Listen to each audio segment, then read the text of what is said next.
Y'all, it's Jill with Jill Cameron Creations. Don't forget to hit that subscribe button, and thanks so much for joining me today. I am doing a one-layer Copic card with Maker Forte. Today for our card, we're going to be using the Maker Forte stamp set Hugs, designed by Syberia, and we're going to be using the main floral image, the Hugs Sentiment and Sending. And then I'm using my Color Hive clear embossing ink. I have my stamp already set up in my mini Misty here. We're going to be Copic coloring. I will list all the colors that I use, and I'm using some bright floral images. And then we're going to use some silver. Actually, this is pewter embossing powder, and I'm going to be using silver lining Nuvo crystal drops. I also am going to corner chomp the corners down here. So I have my big old corner chomper. So that's our finished card, and let's jump in and see how we get this done. Let's jump into our Copic coloring. I have already stamped our image on 80-pound Neenah Solar White cardstock, and I used my mini Misty, stamped it twice using Long Fawn Jet Black ink. All of the Copic colors that I'm using will be listed down below, so you can grab those. The leaves, there's two different kinds of leaves in this image. So I wanted to have them kind of similar in color, but not really. So one of them is a little bit more teal than the other ones. One is a really bright green, as you can see there. The other one has a lot more teal in it, which is the one I'm coloring now. My flowers are going to be orangey and bluey. And there's a little star violets over there, little star flowers. And I colored those on the end of the blue spectrum that are more purpley than bluey. Today, my word is bluey, as you can see. So, went ahead and colored those. So, the title of this video is Copic Coloring a One-Layer Card with Grounding Technique. All I'm talking about with the grounding technique is creating some form of a background behind your image so it doesn't look like it's floating in midair. That's it. That's all I'm talking about. This technique you can use with any image that you wanted to when you're Copic coloring, or even if you just, it's a solid stamped image and you want to create some form of shadowing behind it. This is one of those techniques that you can do. I'm not doing a light source here at all for, you know, right, left, up, down, anything like that. I'm not doing the light source. All I'm doing is adding grounding behind this.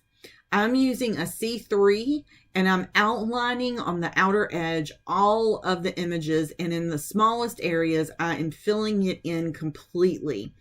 That's going to actually allow me to create shadows in those places without having to create shadows in those places, if you know what I mean. So I'm outlining the entire thing in a C3. I know it looks really, really dark.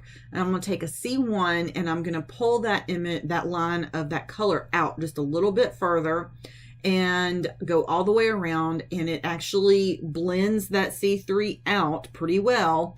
And then I'm going to take a C0 and I'm going to do the exact same thing, but it's going to be with a much wider, broader tip of the marker there.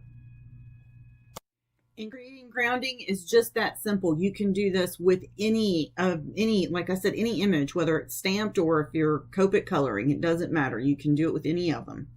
I went ahead and grabbed my corner chomper and I rounded the bottom edge of the card panel that I was working on. And now I'm going to stamp the sentiment. I'm using Sending and Hugs from the same stamp set. I'm going to pop this back over in my mini Misty, and I'm going to use my embossing ink from Maker Forte, and I'm going to stamp this.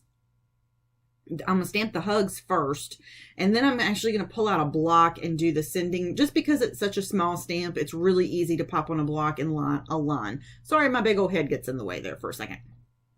I need to have my roots done. Don't tell anybody.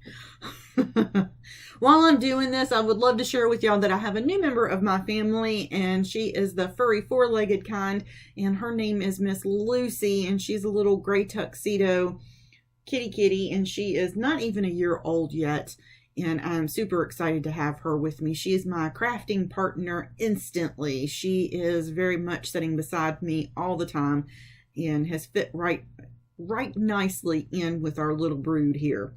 Jessie Pup is okay with it. Daisy Doodle, she's a grumpy old girl. She'll learn to love her. So All right, so I went ahead and heat set our embossing powder real quick on here. And then I'm going to pop this on a top folding landscape note card, and I'm going to round the bottom corners of the note card as well. And then I'm going to add Nuvo drops all over the front of this card, and it just sets it off. It did take me, actually, I felt like it took longer to do the Nuvo drops all over the front of it than I did to color it. That's not true, but that's what it felt like when I was doing this. If you have trouble with your Nuvo drops getting a tip on it and not going back down and self-leveling, you need to warm your drops up before you use them. That's just been my experience that I have found, is that the warmer the bottle, and stick it under your arm, stick it under your leg, you know, whatever you need to, but just get it a little bit warmer than room temperature is at that moment, and you won't have those problems anymore.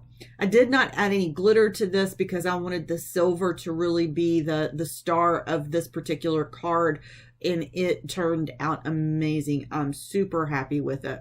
So head over to the Maker Forte store and grab your stamp set today so that you can do a simple grounding on a Copic Color 1-layer card. Thanks so much for joining me today. Don't forget to hit the subscribe so you don't miss any videos, and thanks so much.